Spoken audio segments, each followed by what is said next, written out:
A very special evening, guys. Welcome in Study with Ritesh channel. And now I myself Pallavi और मैं आप सभी को बायो से रिलेटेड कुछ क्वेश्चंस को बताऊंगी जो आपके पैरामेडिकल बैच के पॉइंट ऑफ व्यू से आप लोगों के लिए बहुत इंपॉर्टेंट क्वेश्चंस होंगे. So listen carefully. Okay, let's start this questions. Okay, आज फिर से मैं बायोलॉजी के कुछ क्वेश्चंस को लेकर आई हूँ जो आपके एग्ज़ाम के पॉइंट ऑफ व्यू से बहुत इंपॉर्टेंट है. ओके, तो इसी के साथ हम पहला क्वेश्चन देखते हैं. हमारा पहला क्वेश्चन क्या है? ग्लेम्यूल्स बनते हैं. ग्लेम्यूल्स कहाँ बनते हैं? तो जी हाँ, ग्लेम्यूल्स स्पॉन्जेज में बनते हैं. तो द राइट आंसर इज स्पॉन्जेज. अब ये देख लो ग्लेम्यूल्स होता क्या है. ठीक है, तो ग्लेम्यूल्स क्या है? एक इंटरनल बर्ड है. क्या है? इंटरनल बर्ड्स है.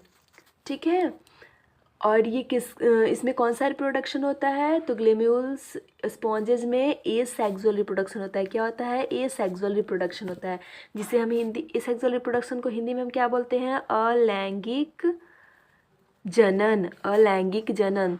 तो कोई पूछेगा अगर कि ग्लेम्यूल स्पॉन्जेज में कौन सा जनन होता है, तो क्या बोलिएगा? अलैंगिक जनन होता है. ठीक है, तो इस क्वेश्चन का आंसर पता चल गया क्या है? स्पॉन्जेज में. ग्लेम्यूल्स कहाँ बनते हैं? स्पॉन्जेज में. चलिए मैं थोड़ा आपको फिगर दिखा दूँ कि ये ग्लेम्यूल्स होते कैसे हैं. जो स्क्रीन पे आप लोगों को दिख रहा है ये क्या है? स्पॉन्जेज का फिगर है. किस चीज़ का? स्पॉन्जेज का. ठीक है, और ये जो छोटे छोटे बर्ड्स दिख रहे हैं ना, जिसे मैं पॉइंट कर रही हूँ, वो क्या है? ग्लेम्यूल्स है. और इसी से एक नया स्पॉन्जेज का फॉर्मेशन हो जाता है, एडल्ट स्पॉन्जेज का. ठीक है, तो बच्चों आप लोग ध्यान से देख लो कि स्क्रीन पे जो दिख रहा है वो क्या है? स्पॉन्जेस का फिगर है. और ये जो छोटे छोटे मैंने डॉट्स किए हैं वो क्या थे? ग्लेम्यूल्स थे. इसी के साथ हम दूसरे क्वेश्चन की तरफ बढ़ते हैं. तो बच्चों दूसरा क्वेश्चन हमारा क्या बोल रहा है? दूसरा क्वेश्चन हमारा बोल रहा है लीची में खाए जाने वाला भाग कहलाता है. लीची में लीची का कौन सा भाग खाया जाता है? तो आप लोगों को पता होगा, ये बहुत सिंपल क्वेश्चन है. पिछले वीडियो में इस क्वेश्चन को मैं जिक्र कर चुकी हूँ, ये रिपीट क्वेश्चन है. ठीक है, तो इसका आंसर क्या होगा? जिसको आता है जल्दी जल्दी कमेंट बॉक्स में लिख दो. द आंसर इज बीज चोल. क्या होगा? बीज चोल. लीची का क्या खाया जाता है? बीज चोल यानी सीड. ओके, चलो इसमें ज़्यादा कुछ डिस्कस नहीं करना है क्योंकि पिछले वीडियो में मैंने इस क्वेश्चन को डिस्कस किया है. ठीक है, इसी के साथ हम आगे बढ़ते हैं दूसरे क्वेश्चन की तरफ. तो जो हमारा नेक्स्ट क्वेश्चन है वो क्या बोल रहा है कि बिना निषेचन का फल निर्माण को क्या कहते हैं? Without fertilisation formation of fruit, उसको क्या बोलते हैं हम? तो उसको पार्थेनोजेनेसिस बोलते हैं. क्या बोलते हैं? पार्थेनोजेनेसिस. पार्थेनोजेनेसिस. ओके,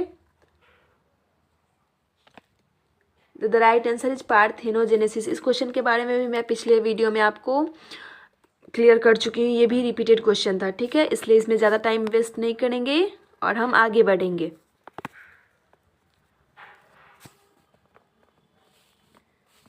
इस टर्म को पार्थेनोजेनेसिस को आप लोग पार्थेनोकार्पी भी बोल सकते हो. ओके, चलो इसी के साथ हम आगे बढ़ते हैं. नेक्स्ट जो क्वेश्चन है वो हमारा क्या बोल रहा है? पुदीना परफॉर्म वेजिटेटिव प्रोपागेशन. पुदीना यानी मिंट. यहाँ इंग्लिश में भी पुदीना लिख दिया गया है, बट इसको आप लोग क्या कर दो? कट करके मिंट कर दो. ओके, क्योंकि पुदीना का इंग्लिश क्या होता है? मिंट होता है. तो मिंट में वेजिटेटिव प्रोपागेशन जो होता है वो किसके द्वारा होता है? तो ये जो ऑप्शंस है ना, ये ऑप्शंस आप लोग कट ही कर दो क्योंकि ये ऑप्शंस उतने सुटेबल नहीं लग रहे हैं. इसमें तो सीधी सी बात है, आप लोग टिक कर लोगे. तो इस ऑप्शंस को कट करके ना आप लोग कुछ अलग सा ऑप्शन नोट करो. चलो मैं लिख देती हूँ. ठीक है, तो बच्चों जो हमारा ऑप्शन मैंने क्या क्या लिखा है? First option is sucker, second is stolon, third is offset and fourth is none. तो the right answer is stolon. क्या होगा? स्टोलन. पुदीना में कौन सा किसके थ्रू वेजिटेटिव प्रोपागेशन होता है? तो स्टोलन के थ्रू. ठीक है, बहुत जगह क्या लिखा हुआ रहता है कि मिंट में जो होता है वो क्या होता है? सकर्स होता है, बट ये बिल्कुल गलत है. ओके, अगर आपको विश्वास नहीं है तो आप एनसीईआरटी का बुक चेक करना. ठीक है ना, प्लांट मॉर्फोलॉजी में मिलेगा कि स्टोलन होता है. ओके, और स्टोलन किसका टाइप है? रनर का टाइप है. रनर की तरह ही होता है बट थोड़ा सा डिफरेंट होता है रनर से. ठीक है, तो the right answer is stolon. मैं दिखा रही हूँ स्क्रीन पे. वेट गाइस, जो स्क्रीन पे दिख रहा है ना वो मिंट का डायग्राम है. किस चीज़ का? मिंट का फिगर है. और इसमें जो वेजिटेटिव प्रोपागेशन हो रहा है वो किसके थ्रू हो रहा है? स्टोलन के थ्रू. किसके थ्रू हो रहा है? स्टोलन के थ्रू. ओके, तो इसमें वेजिटेटिव प्रोपागेशन किसके वजह से होता है? स्टोलन के कारण होता है. ठीक है, इसे नोट कर लीजिएगा, बहुत जगह क्या मैक्सिमम जगह दिया रहता है suckers, but suckers is not a right answer, ठीक है। हाँ, मैं आपको एग्जांपल्स बता सकती हूँ। सकर्स बनाना में होता है, ठीक है, और स्टोलन जैस्मिन में भी होता है, ठीक है। और अगर आप लोग लिखना चाहते हैं तो लिख सकते हैं। रनर का एग्जाम्पल क्या हो जाएगा? रनर के एग्जाम्पल में रनर किस में होता है? ज़्यादातर ग्रास में पाए जाते हैं। किस में? ग्रासेस में, ठीक है। और उसमें ऑफसेट का भी एग्जाम्पल लिख लीजिए। क्या हो जाएगा? ऑफसेट का एग्जाम्पल लिख लीजिए पिस्टिया। क्या? पिस्टिया।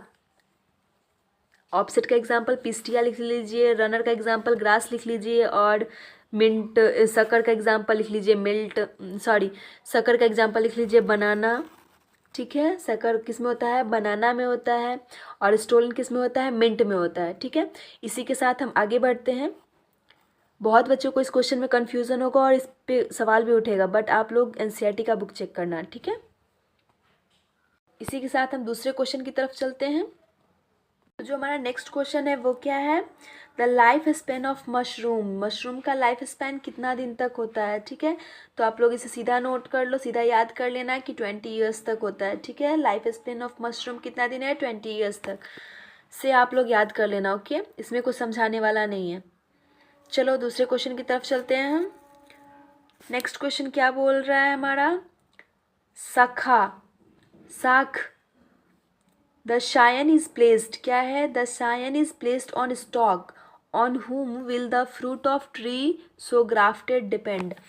अब पहले बता दो कि ये शायन, इसे आप प्रोनाउंसिएशन कर सकते हो कुछ और भी, बट शाख क्या होता है और स्टॉक क्या होता है, ठीक है। तो सायन उसे कहते हैं ना जो ऊपर वाला पार्ट आता है ना, ऐसे इंक्लाइन टाइप, ये क्या होगा? शायन हो गया। और नीचे वाले को हम स्टॉक करते हैं या फिर रूट स्टॉक कहते हैं, ठीक है। तो इस क्वेश्चन में बता रहा है कि अगर दोनों को हम एक साथ मिलाकर एक प्लांट तैयार करें तो जो हमारा ट्री का जो ये पूरा जो पेड़ बनेगा, तो इस पेड़ का फल जो है वो किस पर लगेगा? तो किस पर लगेगा? ऊपर वाले को हम क्या बोल रहे हैं? शायन बोल रहे हैं या साख बोल रहे हैं। तो फल हमारा किस पे लगेगा? साख पे। तो इस क्वेश्चन का आंसर क्या होगा? साख या शायन, ठीक है। चलो इसी के साथ हम दूसरे क्वेश्चन की तरफ बढ़ते हैं। सायन, आई होप सायन और स्टॉक आप लोग समझ गए होंगे, ठीक है। चलो अब हम दूसरे क्वेश्चन की तरफ बढ़ते हैं। जो हमारा अगला क्वेश्चन है वो क्या बोल रहा है कि the process of fusion of haploid cell is called. Haploid cell के प्रोसेस को क्या बोलते हैं? The right answer of this question is, इस क्वेश्चन का आंसर क्या होगा? इसको याद कर लीजिए। समयुग्मन, कंज्यूगेशन। क्या बोलेंगे? कंज्यूगेशन। जैसा कि मैं बता चुकी हूँ कि मेरी हिंदी कुछ ज़्यादा ही स्ट्रांग है, सॉरी मेरी हिंदी थोड़ी वीक है, ठीक है। तो क्या है? कंज्यूगेशन, ओके। इसी के साथ हम दूसरे क्वेश्चन की तरफ चलते हैं। तो जो हमारा अगला क्वेश्चन है वो क्या बोल रहा है? हमको लग रहा है कुछ ज़्यादा ही फास्ट बोल दिए। अब चलो स्लो पढ़ते हैं, आराम आराम से, कहाँ भागे जा रहे हैं। चलो तो जो हमारा 24 नंबर क्वेश्चन है वो क्या है? Flowers that bloom at night are usually, रात में खिलने वाले पुष्प कैसे होते हैं, ठीक है। तो क्या वो हल्के होते हैं या स्मॉलर होते हैं या ब्राइट कलर में होते हैं या क्लस्टर में होते हैं, ठीक है। तो इसका आंसर क्या होगा कि रात में खिलने वाले फूल क्या होते हैं? छोटे छोटे होते हैं। क्या होते हैं? छोटे छोटे होते हैं, ओके। और ये ज़्यादातर वाइट कलर में पाए जाते हैं। किस कलर में पाए जाते हैं? वाइट कलर में, ठीक है। ताकि पॉलिनेटर जो होता है, सॉरी वाइट का स्पेलिंग मैंने गलती लिख दिया,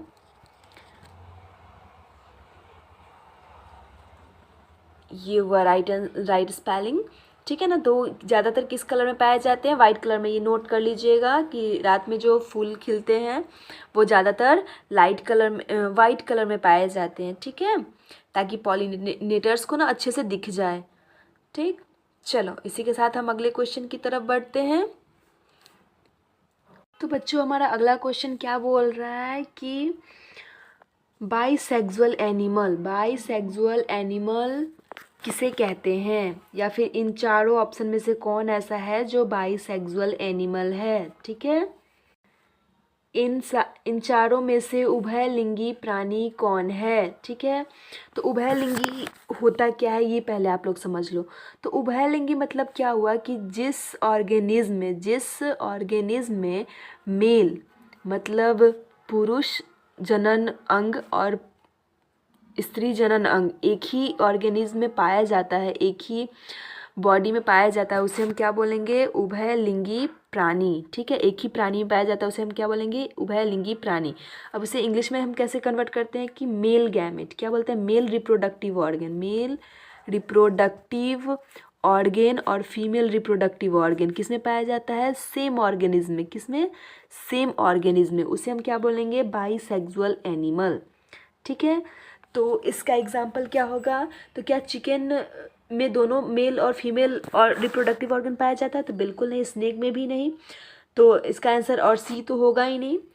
तो the right answer is earthworm. Earthworm में क्या पाया जाता है? Male and female reproductive organ एक ही एनिमल में पाया जाता है, इसीलिए हम अर्थवॉर्म को क्या बोलते हैं? Bisexual animal. ठीक है, और बाईसेक्सुअल को एक और चीज़ कहा जाता है, लिख लीजिएगा, उसे बोलते हैं हम हर्मोफोड्रिड्स। हर्मोफोड्रिड्स, मैं स्पेलिंग नोट डाउन करवा दे रही हूँ। स्पेलिंग जो होगा हर्मोफोड्रिड्स का होगा HERMOPHRODITES, हर्मोफोड्रिड्स। ठीक है, क्या बोलते हैं? बाइसेक्सुअल को हर्मोफोड्रिड्स भी बोलते हैं। ठीक है, तो इस क्वेश्चन का आंसर क्या होगा? अर्थवॉर्म, केचुआ। उभयलिंगी प्राणी क्या है? केचुआ है। ठीक है, इसी के साथ हम दूसरे क्वेश्चन की तरफ बढ़ते हैं।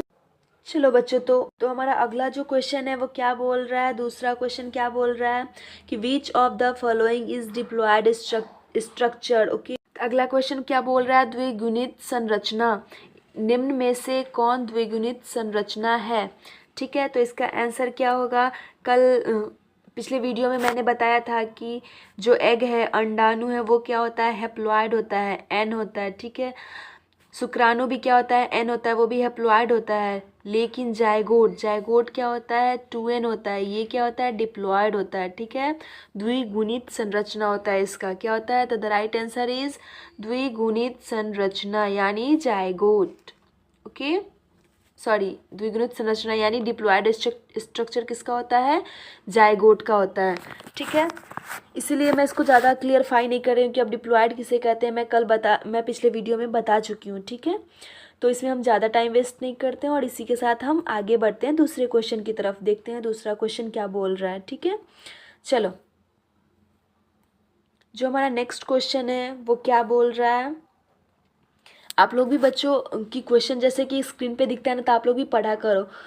ठीक है, पढ़ने से ना जिसको इसको आंसर आएगा वो कमेंट बॉक्स में लिखते जाना कि हाँ इसका आंसर ये होगा, इसका आंसर ये होगा। ठीक है, इससे आपका माइंड एक्टिव रहेगा और पढ़ने में भी मन लगेगा। अगर आप आराम से बैठ के सुनोगे ना तो पक्का नींद आ जाएगा। ठीक है, तो हम लोग को रिलैक्स करके पढ़ना है, एकदम प्रेशर भी नहीं है कि एकदम पढ़ना है तो पढ़ना ही है। ठीक है, रिलैक्स करके पढ़ते हैं। रिलैक्स करके पढ़ेंगे तो हम लोग को जो भी पढ़ेंगे ना वो याद रहेगा। ठीक है, चलो दूसरा क्वेश्चन देखते हैं, दूसरे क्वेश्चन की तरफ। तो जो हमारा नेक्स्ट क्वेश्चन है वो क्या बोल रहा है? चलो आप लोग भी जल्दी जल्दी इस क्वेश्चन को पढ़ो। तो इंग्लिश वाले बच्चे इंग्लिश में पढ़ो और रीड करो, और हिंदी वाले हिंदी में।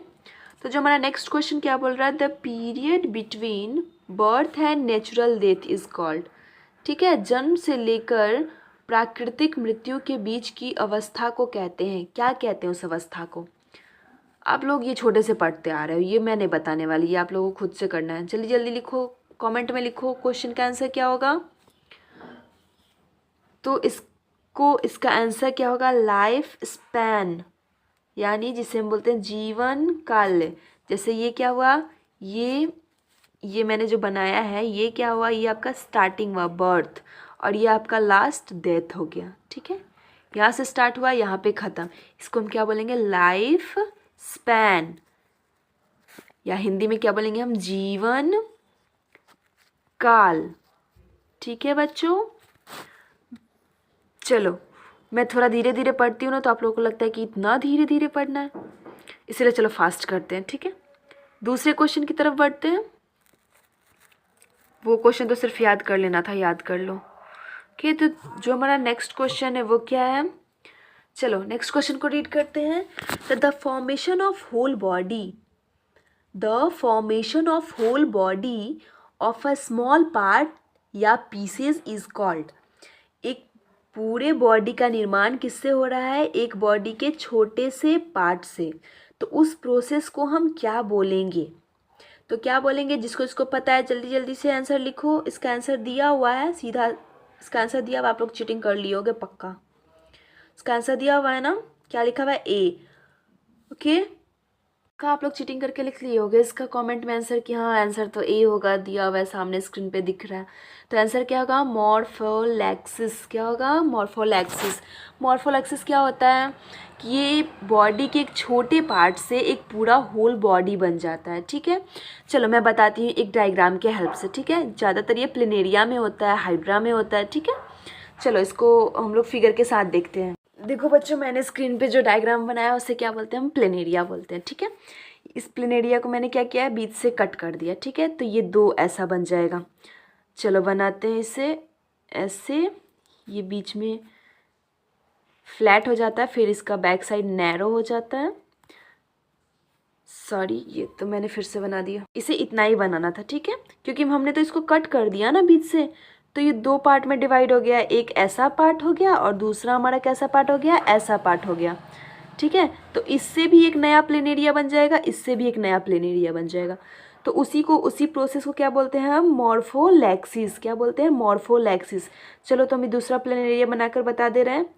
ये दूसरा एक प्लेन एरिया इससे बन गया और एक प्लेन एरिया ये बैक साइड से बना हुआ था, एक प्लेन एरिया इससे बन गया। तो ये फुल बॉडी का क्या हो गया? निर्माण हो गया। फुल बॉडी का क्या हो गया? निर्माण हो गया। इसी प्रोसेस को क्या बोलते हैं हम? मॉर्फोलैक्सिस। ठीक है, आप लोग अच्छे से समझ गए होंगे। चलो इसी के साथ हम आगे बढ़ते हैं। साइंस में थोड़ा बहुत डायग्राम होना चाहिए। ठीक है, जब साइंस ले रहे हैं तो थोड़ा बहुत डायग्राम बनाने आना चाहिए, और डायग्राम की हेल्प से ना हम लोग ईजिली समझ भी लेते हैं। ठीक है, तो इसके एग्जाम्पल में क्या लिख लेना? Planaria, flatworm, hydra. ठीक है, क्योंकि इन सभी के बॉडी के एक छोटे पार्ट से एक होल बॉडी बन जाता है, एक पूरा बॉडी बन जाता है। ठीक है, चलो दूसरे क्वेश्चन की तरफ चलते हैं हम। दूसरा क्वेश्चन क्या बोल रहा है? तो देखो दूसरा जो क्वेश्चन है वो क्या है? Where is double fertilization? Double fertilization कहाँ पाया जाता है? तो आंसर क्या होगा इसका कि डबल फर्टिलाइजेशन एंजियोस्पर्म में पाया जाता है। किसमें पाया जाता है? एंजियोस्पर्म में। ठीक है, इंग्लिश वाले में थोड़ा मिसप्रिंट हो गया है, इसको भी एंजियोस्पर्म दे दिया। ठीक है ना, यहाँ पे आप लोग कुछ भी रख सकते हो, कोई अदर ऑप्शन या जिम्नोस्पर्म रख लो। ठीक है, तो डबल फर्टिलाइजेशन याद रख लीजिएगा। डबल फर्टिलाइजेशन किसमें पाया जाता है? एंजियोस्पर्म में पाया जाता है। ठीक है, चलो दूसरे क्वेश्चन की तरफ बढ़ते हैं। दूसरा क्वेश्चन क्या है? चलो रीड करो आप लोग भी जल्दी जल्दी। सिर्फ मैं ही कितना पढ़ूँ, आप लोग भी पढ़ो। निम्नलिखित में से किसका परागण जल द्वारा होता है? यानी विच of the following is pollinated by water? Water के थ्रू किसका पॉलिनेशन होता है? क्या? तो ऑप्शन क्या है हमारा? ऑक्जेलिश। तो क्या है ऑप्शन? चलो ऑप्शन पढ़ो बच्चों। क्या है? ऑक्जेलिश, कॉमिलिना, जोस्टेरा या वायोला। वायोला। ओके, तो आप लोगों को याद कर लेना होगा कि वाटर से पॉलिनेशन किस में होता है? जोस्टेरा में होता है। किस में होता है? जोस्टेरा में होता है। ओके, जोस्टेरा में पॉलिनेशन कैसे होता है? वाटर के थ्रू होता है। क्यों? क्योंकि ये मैरीन, ये पानी में पाए जाने वाला प्लांट है। क्या है? मैरीन सी ग्रास है। ये क्या एक तरह का ग्रास है जो कि कहाँ पाया जाता है? पानी में पाया जाता है। ठीक है, तो जब ये पानी में पाया जाएगा तो इसका पॉलिनेशन भी कहाँ होगा? पानी में ही होगा। जब ये मैच्योर हो जाता है तो क्या करता है? ये अपने एग को छोड़ देता है। ठीक है, ये अपने पॉलन को छोड़ देता है और स्टिग्मा क्या करती है? इसे कैप्चर कर लेती है और फिर से इसका क्या हो जाता है? फर्टिलाइजेशन हो जाता है और नया प्लांट तैयार हो जाता है। ठीक है, और चलो अब इसमें से कुछ इंपॉर्टेंट क्वेश्चन है जो नोट कर लो। अब कोई पूछ ले कि ऑक्जेलिस में किस टाइप का पॉलिनेशन होता है, तो ऑक्जेलिस में किसके द्वारा होता है? इंसेक्ट के द्वारा होता है। किसके द्वारा? इंसेक्ट, क्योंकि ये लैंड पे होता है। ठीक है, कॉमिलेना में भी इंसेक्ट के द्वारा ही पॉलिनेशन होता है। किसके द्वारा होता है? इंसेक्ट के द्वारा। और वायोला में फीमेल बी की वजह से होता है। किसकी वजह से? फीमेल बीज के कारण क्या होता है? पॉलिनेशन होता है। ठीक है, आप लोग समझ गए होंगे। इस सब का नाम याद रखिएगा और पॉलिनेटर एजेंट का जो मैं नाम बताई हूँ ये सब प्लीज़ प्लीज़ आप लोग ना ध्यान में रखना। ठीक है, आप लोग नोट इट डाउन कर लो, मैं फिर से रिकॉल कर दे रही हूँ। ठीक है, ऑक्जेलिस में पॉलिनेशन किसके द्वारा होता है? इंसेक्ट्स के द्वारा होता है। कॉमिलिना में किसके द्वारा होता है, इंसेक्ट के द्वारा होता है। जोस्टेरा में किसके द्वारा होता है, तो पानी के द्वारा, जल के द्वारा, वाटर के द्वारा, ठीक है। और वायोला में फीमेल बी के कारण, ठीक है, मादा मधुमक्खी के कारण, ठीक है। ये याद रखिएगा, मेल नहीं करता है, फीमेल करती है, ठीक। चलो आप सभी ने नोट कर लिया होगा। इसी के साथ हम आगे बढ़ते हैं नेक्स्ट क्वेश्चन की तरफ। दूसरा क्वेश्चन देखते हैं, दूसरे क्वेश्चन में क्या पूछ रहा है। चलो दूसरा क्वेश्चन क्या है, in Pistia vegetative propagation takes place by. Pistia में वेजिटेटिव प्रोपागेशन कैसे होता है, ठीक है।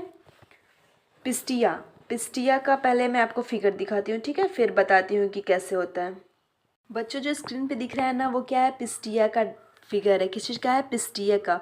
और ये क्या है, इसके ऑफसेट्स हैं, क्या है, ऑफसेट्स हैं, ऑफसेट्स हैं, ठीक है। और इसमें पॉलिनेशन किसके थ्रू होता है, तो ऑफसेट्स के थ्रू ही होता है। ये जो है ना, ये सब इन्हीं सब के थ्रू क्या होता है, यहाँ से ये सब क्या ऑफसेट्स होते हैं, यहीं से क्या होता है, इसका वेजिटेटिव प्रोपागेशन होता है। तो पिस्टिया में किसके थ्रू होता है वेजिटेटिव प्रोपागेशन, ऑफसेट्स की वजह से, ठीक है। और चलो इसके बारे में कुछ इंपॉर्टेंट टर्म्स है जिसे नोट कर लेते हैं। तो पहले क्वेश्चन पे आ जाते हैं, वहाँ पे नोट करवा देते हैं, ठीक है। आप लोगों ने फिगर देख लिया कैसा होता है पिस्टिया का प्लांट, इसके ऑफसेट्स को देख लिया, हेयरी टाइप है, ठीक है। चलो क्वेश्चन की तरफ चलते हैं, क्वेश्चन देख लेते हैं, फिर वहाँ कुछ इंपॉर्टेंट पॉइंट्स इससे रिलेटेड बताते हैं। चलो हम क्वेश्चन की तरफ आ गए हैं। तो इसका आंसर क्या होगा, the right answer, the right answer is, right answer क्या है, ऑफसेट है, क्या है, ऑफसेट, ठीक है। आंसर क्या हो गया, ऑफसेट, ठीक है। अब लिख लो पिस्टिया का कॉमन नेम क्या होता है। पिस्टिया को और भी नेम से जाना जाता है, जिसे हम वाटर लिटोशी बोलते हैं। क्या बोलते हैं, वाटर लिटेशी, ठीक है। या फिर इसे कैबेज भी बोला जाता है। क्या बोला जाता है, कैबेज, ओके।